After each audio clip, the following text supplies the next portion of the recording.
ঊনকোটি জেলার কৈলাসহর রামকৃষ্ণ মহাবিদ্যালয় মাঠে ৭৬তম প্রজাতন্ত্র দিবস উদযাপিত হয় উৎসাহ ও গর্বের সঙ্গে। অনুষ্ঠানে জাতীয় পতাকা উত্তোলন করেন এবং কুচকাওয়াজ ও অভিবাদন গ্রহণ করেন রাজ্যের সমাজ শিক্ষা এবং সমাজ কল্যাণ ও যুব বিষয়ক ক্রীড়া দপ্তরের মন্ত্রী টিঙ্কু রায়। উদযাপনে মন্ত্রী টিঙ্কু রায়ের পাশাপাশি উপস্থিত ছিলেন ঊনকোটি জেলা পরিষদের সভাধিপতি অমলেন্দু দাস, জেলা শাসক দিলীপ কুমার চাকমা, জেলা পুলিশ সুপার কান্তা জাহাঙ্গীর, কৈলাসহর মহকুমা শাসক প্রদীপ সরকার এবং পৌর পরিষদের চেয়ারপারসন চপলা রানী দেবরায় সহ অন্যান্য বিশিষ্ট ব্যক্তিবর্গ। অনুষ্ঠানে প্যারেড, সাংস্কৃতিক পরিবেশনা এবং ব্যান্ড প্রদর্শনী ছিল বিশেষ আকর্ষণ। ছাত্রছাত্রী, শিক্ষক এবং সমাজের বিভিন্ন স্তরে নাগরিকদের উপস্থিতি দিনটির মহিমা আরও বাড়িয়ে তোলে। বক্তব্য রাখতে গিয়ে মন্ত্রী টিঙ্কু রায় প্রজাতন্ত্র দিবসের গুরুত্ব এবং তাৎপর্য ব্যাখ্যা করেন। তিনি বলেন, এই দিনটি আমাদের সংবিধানের প্রতি শ্রদ্ধা জানিয়ে গণতান্ত্রিক মূল্যবোধ বজায় রাখার অঙ্গীকার করার দিন। তিনি দেশের শক্তিশালী কেন্দ্রীয় সরকারের উন্নয়নমূলক কর্মকাণ্ডের কথা উল্লেখ করে বলেন, কেন্দ্র ও রাজ্য সরকারের যৌথ প্রচেষ্টায় ত্রিপুরার উন্নয়ন এবং অগ্রগতি আজ দৃশ্যমান। মন্ত্রী পরিসংখ্যানের মাধ্যমে রাজ্যের উন্নয়নমূলক কাজের বিবরণ তুলে ধরেন এবং রাজ্যবাসীকে দেশের অগ্রগতির সঙ্গে নিজেকে যুক্ত রাখার আহ্বান জানান। রাজ্য সরকারের আন্তরিক প্রচেষ্টার ফলে আমাদের পরিকাঠামো, স্বাস্থ্য, শিক্ষা, কৃষি এবং জনজাতি কল্যাণ সহ সমস্ত ক্ষেত্রে অগ্রগতি আমরা দেখতে পাচ্ছি। আমাদের রাজ্য কৃষি প্রধান রাজ্য।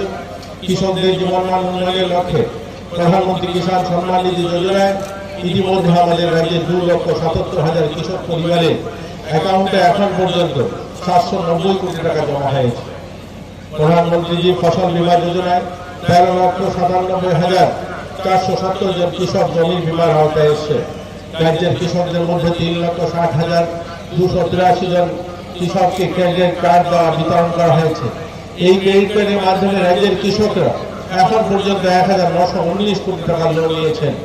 রাজ্য সরকার 2024 সাল পর্যন্ত রাজ্যের কৃষকদের কাছ থেকে ন্যূনতম সহায়ক মূল্যে 2,08,000 মেট্রিক টন ধান ক্রয় করেছে। এতে করে 1,08,140 জন কৃষকের অ্যাকাউন্টে প্রায় 406 কোটি টাকা ডিবিটির মাধ্যমে প্রদান করা হয়েছে। রাজ্য সরকারের খাদ্যপণ্য উৎপাদনে স্বয়ংসম্পূর্ণ করতে চায়। এই লক্ষ্যে মাননীয় মুখ্যমন্ত্রী বিভিন্ন উন্নয়নমূলক কর্মসূচি গ্রহণ করেছেন।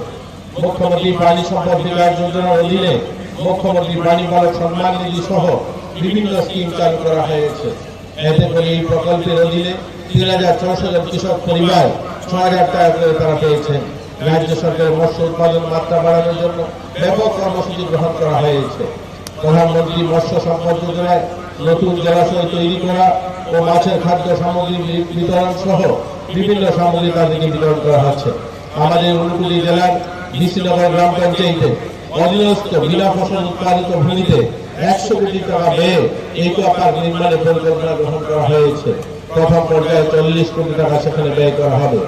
SC/ST সম্প্রদায় মৎস্য চাষীদেরকে স্বনির্ভর করার লক্ষ্যে প্রাণী সম্পদ বিকাশ দপ্তর এবং মৎস্য দপ্তরের উদ্যোগে doorstep water training, fish farming training, fishery infrastructure এই সমস্ত বিষয়ে ট্রেনিং সহ সরকারি আর্থিক সহায়তার মাধ্যমে তাদেরকে আত্মনির্ভর করে তোলার জন্য সরকার কাজ করছে। প্রধানমন্ত্রীজির মূল মন্ত্র সবকা সাথ সবকা বিকাশ, এই নীতিতে সামনে রেখে মানুষের জীবনমান উন্নয়নের লক্ষ্যে মানুষের মৌলিক সুবিধা নিশ্চিত করার জন্য রাজ্য সরকার অবিরাম কাজ করে চলছে। রাজ্যের প্রত্যেক গরিব মানুষ যেন তার বাড়ি হয়। 2024-25 অর্থ বছর পর্যন্ত প্রধানমন্ত্রী গ্রামীণ প্যারেড এবং সাংস্কৃতিক অনুষ্ঠান উপভোগ করতে আসা মানুষের উপস্থিতি ছিল লক্ষণীয়। দিনটি সবার মধ্যে দেশপ্রেম এবং সংবিধানের প্রতি শ্রদ্ধাবোধ জাগ্রত করার পাশাপাশি রাজ্যের উন্নয়নে সক্রিয় অংশগ্রহণের বার্তা বহন করে। ঊনকোটি জেলার এই উদযাপন প্রজাতন্ত্র দিবসের তাৎপর্যকে সার্থকভাবে তুলে ধরতে সক্ষম হয়েছে এবং দেশের প্রতি নাগরিকদের দায়িত্ববোধ পূর্ণ ব্যক্ত করতে সহায়ক হয়েছে। ব্যুরো রিপোর্ট, ঋদ্ধি নেটওয়ার্ক।